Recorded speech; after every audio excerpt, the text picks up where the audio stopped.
Taste the Daily.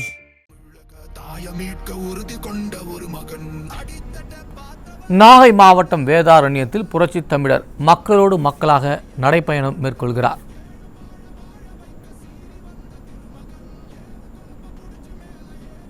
இது குறித்த விவரங்களை செய்தியாளர் ஜெயக்குமாரிடம் பெறலாம். வணக்கம் ஜெயக்குமார், விவரங்களை பதிவு செய்யுங்க. வணக்கம். அனைத்து இந்திய அண்ணா திராவிட முன்னேற்ற கழகத்தினுடைய பொதுச் செயலாளரும் சட்டமன்ற எதிர்க்கட்சி தலைவரும் முன்னாள் முதலமைச்சருமான புரட்சி தமிழர் எடப்பாடி பழனிசாமி அவர்கள் இன்றைக்கு நாகப்பட்டினம் மாவட்டம் வேதாரண்யம் சட்டமன்ற தொகுதியிலே பல்லாயிரக்கணக்கான மக்கள் திரண்டிருக்கக்கூடிய அந்த பகுதியிலே மக்களோடு மக்களாக நடந்து வரக்கூடிய அந்த காட்சிகளை பார்க்கலாம். மிகப்பெரிய ஒரு எழுச்சியான வரவேற்பை இங்கு இருக்கக்கூடிய மக்கள் அளித்துக் கொண்டிருக்கிறார்கள். இந்த வேதாரண்யம் சட்டமன்ற தொகுதியில் பொறுத்தளவிற்கு கடல் நீர் உப்புள் புகாராமல் இருக்க, நன்னீர் கடலுக்குள் போகாமல் இருக்க தடுக்க 5 ஆறுகளில் அதிமுக அரசு தடுப்பணைகளை கட்டியிருக்கிறது. 570 கோடி ரூபாய் மதிப்பீட்டிலே 2 ஆறுகள் வேதாரண்யத்திலும், நாகப்பட்டினம் மாவட்டத்தில் மக்கள் பயன்பெறும் வகையிலே நாகப்பட்டினம் ஒரத்தூரில் ரூபாய் 350 கோடி ரூபாய் மதிப்பீட்டிலே புதிய மருத்துவக் கல்லூரி மருத்துவமனையை கழக ஆட்சியிலே கட்டப்பட்டது. கஜா புயல் பாதிக்கப்பட்ட பொழுது மக்களுக்கு பல்வேறு உதவிகளை போர்க்கால அடிப்படையிலே வழங்கியது அனைத்து இந்திய அண்ணா திராவிட முன்னேற்ற கழக அரசு. அப்படிப்பட்ட அரசு ஆறுகாட்டுத்துறைக்கு 150 கோடி ரூபாய் மதிப்பீட்டிலே மீன்பிடி துறைமுகம் கட்டுமான பணிகள் மேற்கொண்டிருக்கிறார். தற்போது அதிமுக பொதுச் செயலாளர் புரட்சி எடப்பாடி பழனிசாமி அவர்கள் பேருந்தில் அமர்ந்தபடி பேசி வருகிறார். அந்த காட்சிகளை பார்க்கலாம். அனைத்து பொதுமக்களையும் வணங்கி மிக சிறப்பாக எழுச்சியாக இந்த நிகழ்ச்சி ஏற்பாடு செய்த மாவட்ட கழக செயலாளர் முன்னாள் அமைச்சர் அண்ணன் OS மணியன் அவர்களை வணங்கி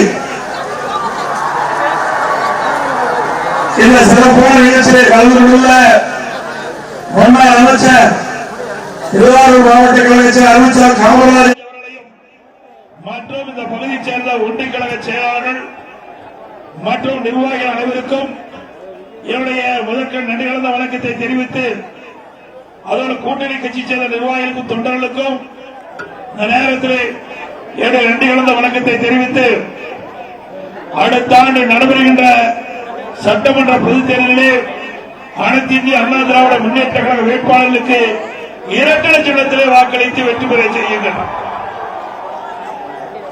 அதிமுக கட்சி உங்களுடைய கட்சி. அதிமுக அரசு மக்களுடைய அரசாங்கம். அதிமுக அரசு இருக்கின்ற பொழுது விவசாய பெருமை மக்களுக்கு நிறைய திட்டங்களை கொண்டு வந்து நிறைவேற்றுகின்றோம். வேளாண் பெருமக்கள் பயன்பெறுகின்ற விதமாக தொடக்க வேளாண் கூட்டுறவு வங்கியில் அவர் வாங்கிய பயிர்க்கடன் 2 முறை தள்ளுபடி செஞ்சிருக்கிறோம். குடிமராமத்து திட்டத்தின் மூலமாக உங்கள் பகுதியில் இருக்கிற ஏரி, குளம், குட்டை அனைத்திலும் தூர் வாரப்பட்ட வண்டல் மண்ணை இலவசமாக உங்களுடைய நிலத்திற்கு இயற்கை உரமாக வழங்கியது அதிமுக அரசாங்கம். 24 மணி நேரம் முப்படை மின்சாரம் வழங்கியது அனைத்து இந்திய அண்ணா திராவிட முன்னேற்ற கழக அரசு. கஜா புயல் போது கடுமையாக விவசாயிகள் பாதிக்கப்பட்டு விட்டார்கள். விவசாயிகள் பயிரிட்ட அனைத்து பயிர்களும் அந்த புயலால் சேதமடைந்தது. சேதமடைந்த பயிர்களை கணக்கிட்டு அதற்கு உரிய நிவாரணத் தொகை முழுமையும் வழங்கிய ஒரே அரசாங்கம் அதிமுக அரசாங்கம். அதே போல அந்த கஜா புயல் போது உயிரிழந்த குடும்பத்திற்கு நிதியுதவி வழங்கியதும் அதிமுக அரசாங்கம். அதோட விவசாயிகள் வளர்க்கப்பட்ட கால்நடை செல்வங்கள் இறந்துவிட்டன. அதற்கும் உண்டான நிவாரணத் தொகை அதிமுக அரசு வழங்கியது. அதே நேரத்தில் கஜா புயலால் குடிசையெல்லாம் காற்றில் பறந்து விட்டன, காற்றில் அடித்து செல்லப்பட்டு விட்டன.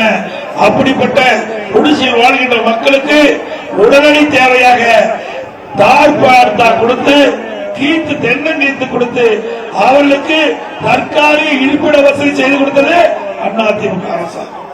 அதே போல மீன்பிடி துறைமுகங்கள் அமைத்துக் கொடுத்தது அதிமுக அரசு. மீனவர்கள் அதிமுக ஆட்சியை பாதுகாக்கப்பட்டார்கள். கஜா புயலிலே வீடிருந்த மீனவர்களுக்கு வீடுகள் கட்டிக் கொடுப்பதற்கு நடவடிக்கை எடுத்த அரசாங்கம் அதிமுக அரசாங்கம்.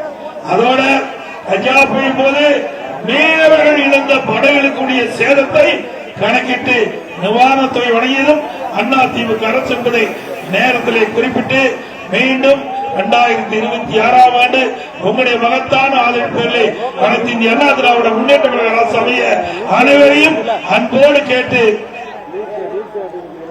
அதோட உணவு பூங்கா இந்த பகுதியில அமைக்கப்படும் என்று அறிவிப்பு கொடுத்தோம்.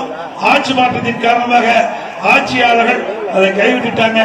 மீண்டும் அதிமுக ஆட்சி உங்களுடைய ஆதரவால் தமிழகத்திலே அடுத்த ஆண்டு வளர்கின்ற பொழுது அந்த உணவு பூங்கா இந்த பகுதிக்கு கொண்டு வரப்படும் என்ற நற்செய்தியை சொல்லி விடைபெறுகின்றேன். நன்றி, வணக்கம்.